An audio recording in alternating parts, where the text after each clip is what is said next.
Why you must fail to succeed. Let's get into it, right?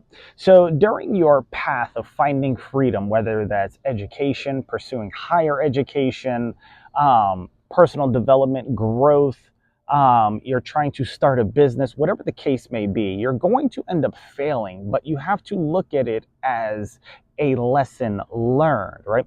Not just a failure, right? Now, people may try to do things like shame you, so on and so forth, etc. But the reason why failing works is because if you have not just a competitive mindset, right? Because the only competition you should be having is that one of with yourself. So if you say, I'm going to try to retake this and get a better score and come back with a competitive mindset and you get a higher score, well, not only did you learn, you retained more information, you just needed more time, right? And then you were able to go further faster, right? This is why failing works. Now, if you saw my last video, think outside the box, right? There was 4 questions in there, right? As you go through everything. However, after you go through those questions, here's another idea. If you're trying to get into business or you're trying to do something or you're just trying, right? Mainly this would be for business and a couple other things, right? If you're learning a new language, etc. So, you want to fail where others haven't. How do you fail where others haven't failed, right? So, okay, what does that mean first, right? Does that mean so you want to fail where others haven't? So that means everybody passed? No. I mean, find something that not a lot of people have done, right? In business, this would be like finding a niche, right? A niche would be a small percentage of the market share that hasn't been saturated or what's the word I'm looking for? Well, I should say saturated, right? Or exploited for, you know, revenue or profits, right? So let's say you don't sell, let's say, nothing but firewood. You sell special firewood, right? That literally lasts longer, burns cleaner, and you can actually, do something special like hand them a bag of seeds with the lumber that you sell. And now they can also plant trees as they burn one down, completing the cycle of life. And you put that into a story, right?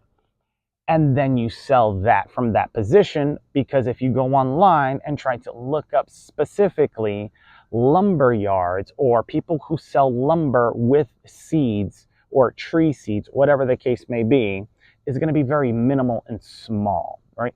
So you have an open field for you to fall and not have a lot of people say a lot of things about you, whether that's shaming you, making fun of you, whatever the case may be. So this will help you because in business, you want to have a unique selling proposition, right? You want to have a unique selling factor, right? You could buy a car, but what kind of car is it, right? What kind of brand? What's the interior like? What comes with it for the price, right? So let's backtrack real quick. Why failing works, right? We went over that. Then fail where others haven't. I gave you an example. I slowed down a little bit to explain the lumber example within business and to also explain how to exploit a small market share, i.e., what's otherwise known as a niche, in well, a specific area. If you're just starting out and you watch The Profit by Marcus Lemonis, he calls this your basic trade area, is where you roughly want to start off with, which is about 100 miles in diameter, right? For those of you who like radius, where you start from the center and work your way to the edge, so on and so forth, I'm going completely across, so that's 100 miles, right? Straight across, right? Now, think about this.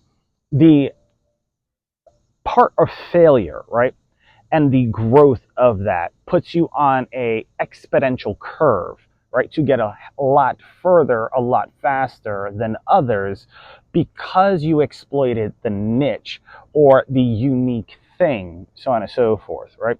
And because of that, not only is there both limited information, there's limited people, so that means there's limited experts or professionals in that field. So it also makes it not just hard, but easier as well to find, especially if they have social media, they're popular, so on and so forth. And then, of course, after you go through that learning process, right, your brain has to process all this information, make sure that it has it for, well, muscle memory, and then you move on to the next thing, like you're going from fifth grade to high school to college, right? College to become a lawyer, right? Or a doctor, or whatever the case may be, or a mechanic, or whatever. And it just starts stacking on top of each other, right? It starts progressing, is what I wanted to say earlier, right? During that processing period and during that whole span of time, right? Or the spread, as they call it sometimes, right? So, and the only reason why I say spread, as they call it sometimes, is because Einstein talked about physics and his theory of relativity and space as a sheet of fabric being stretched out. Let's continue. And then, of course, we also want to touch on this as the last point. Try again, right? If you fail, well, you don't get stronger in the gym by moving the same amount of weight. You get stronger in the gym by lifting more weight or doing more with the weight that you already have. Many people have heard the quote, you have to play the cards that you're dealt. Okay, well, if these are the only cards that I have been dealt, you can think like Yu-Gi-Oh, right? Or, a poker player, and be smart about it, right? See what else life throws at you. Why do I say that? Because in poker, you have the flop, the river, and the street, so on and so forth. Something's going to get thrown at you, even with the hand that you have. Wait, be patient, try again, right? Time will tell all tales, right? Or truths. So when you go to the gym, if you only have 20-pound dumbbells, do more repetitions. Do it faster, do it slower, do it from different angles, etc., right?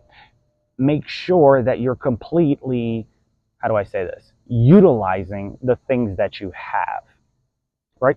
And then as you're able to, let's say, get heavier weights, you're going to develop calluses from failures and the attempts of trying and doing things over and over and over again. And you become calloused in certain areas and things don't bother you as much because and it's expected that in the beginning, over time, you are going to fail. But the only way you succeed is by going and back at it, doing it over and over and over again. So if you're trying to pursue your freedom, hopefully this message gets through to you, and I will see you guys on the next episode of Finding Freedom.